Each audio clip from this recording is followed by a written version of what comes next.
Yan po ang candle wax color, automotive lacquer paint pa rin yan. Yan ang titirahin natin ngayon. Yan ang ipakita ko sa inyo paano yan tinitimpla, kung ano ang mga pangulay na ginagamit ko dyan. Yan, subaybayan nyo lang, tapusin nyo lang para malaman ninyo kung ano ang mga pangulay na ginagamit ko dyan. Baka gusto niyo rin yung kulay na to, candle wax color. Yan, bago ko yan ipakita paano yan tinitimpla, mag-i-intro muna tayo. Let's go.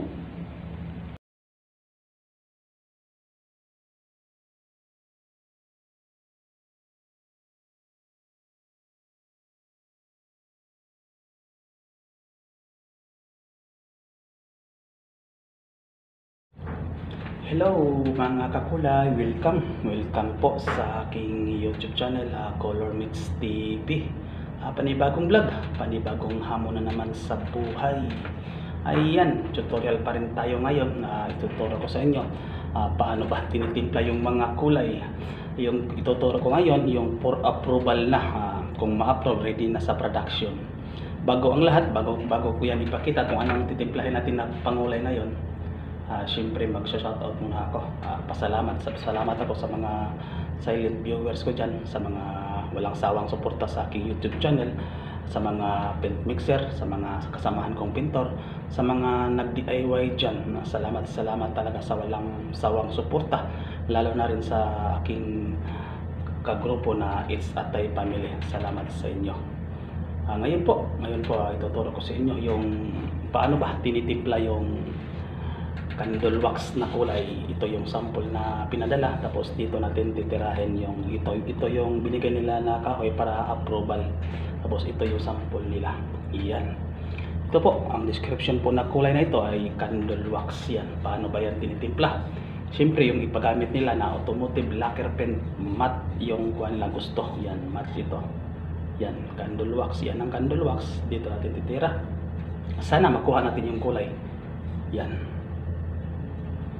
Okay, tara, let's go. Ito yung pangulay na gagamitin natin. Yan, itong tatlo lang kailangan natin gamitin. I-try natin tatlo sa ganitong kulay na candle wax. Yan, may permanent thread ako dito na pangulay, tapos may neutralizer tayo dito na black, tapos may lemon yellow tayo dito. Yan lang ang pangulay na gagamitin natin sa candle wax na kulay. Yan. Tapos yung members natin, siyempre hindi natin makalimutan, kasi ito yung talaga yung members natin. Siyempre yung members natin na puti, automotive lacquer matte white. Yan, ito yung members natin. Yan, ito yung pintura, pero ito hindi pa ito pintura, pangulay pa lang yan sa pintura, sa paggawa ng pintura. Yan. Let's go na tayo, timplahin na natin paano ba, makuha ba natin o hindi. Tara.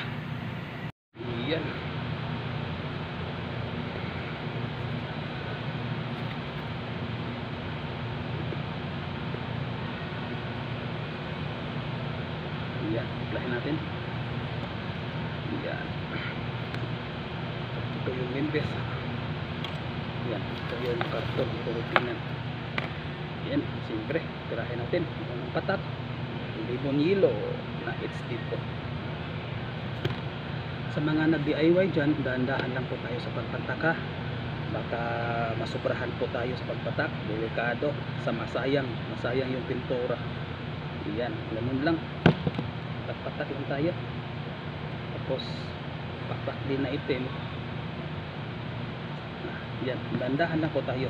Hindi naman tayo na nagmamadali, dapat sigurado po tayo. Yan.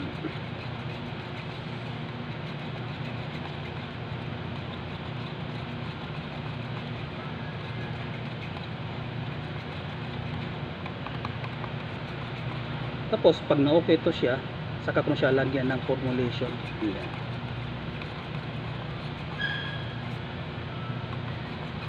Parang okay, para tingin ko okay na. Yan, saglit lang. natsambahan ko. Yan, sa mga nag-DIY dyan, dahan-dahan lang po tayo sa pagpataka kasi hindi natin alam, baka nasobra na pala, or kung okay lang, kung kulang, kasi makadagdag ka lang. Pag nasobra talaga, yan, sayang, mahirap na magsayang ng pera. Yan, tingnan natin. Ayay. Yan, tingnan natin sa sample. Ayay, kasya pa.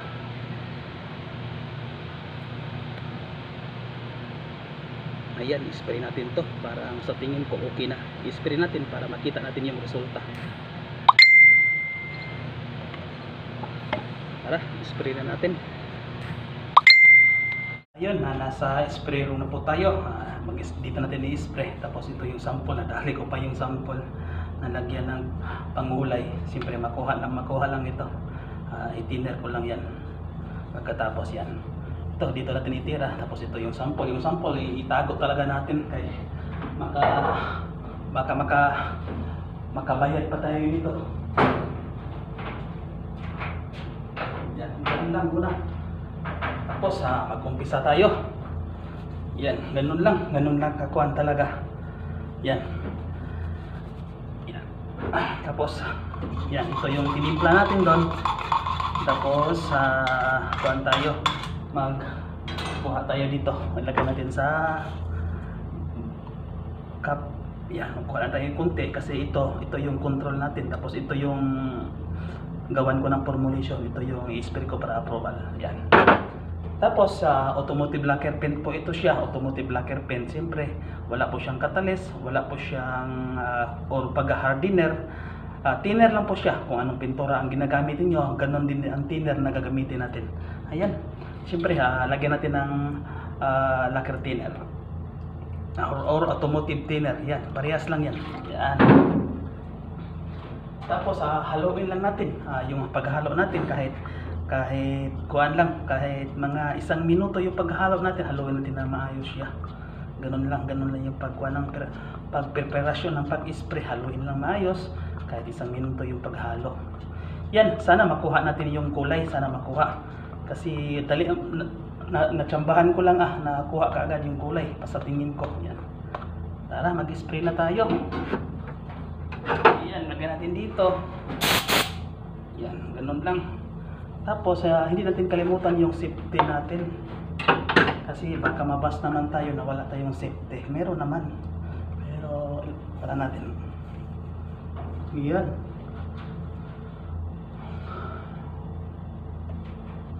Ayan. Para.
Ayan, papatiyuin lang natin mga 1 oras. Tapos tingnan natin kung ano ang resulta.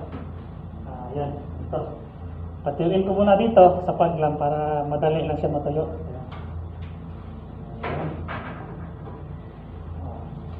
Maya-maya, balikan natin kung ano ang resulta.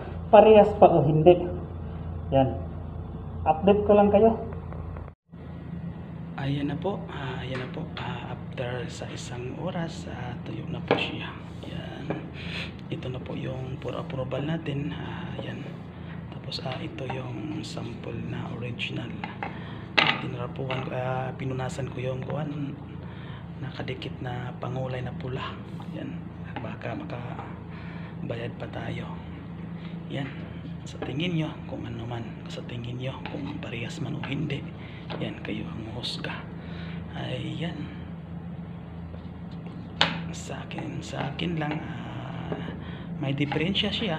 Nasa kumbaga buhok yung diferensya. Kung sa term sa mga mixer dyan, alam nila yung buhok ang diferensya. Yan. Sa akin yan, nasa 98% pa rin. Hindi na natin yan gawing 100% yan na. Yan lang talaga. Yan sa tingin nyo. Anong sa tingin nyo? Kung okay ba? Or ma-approve ba o hindi? Yan po ang candle wax na kulay. Automotive lacquer matte. Yan po. Yan po ang ipa-approve ko. For approval. Ito yung for approval. Tapos ito yung original. Yan. Salamat sa inyong walang sawang suporta. Salamat sa mga nag-DIY dyan. Yan, baka nagustuhan nyo itong kulay nito. Yan. Ito yung candle wax. Sundin nyo lang yung mga pangulay na ginagamit ko para madali lang timpla, para madali lang ninyong gawin. Yan. Salamat sa inyong walang sawang suporta sa aking YouTube channel Color Mix TV. Ayan, hanggang sa muli po. Yan na po ang final for approval. Candle wax color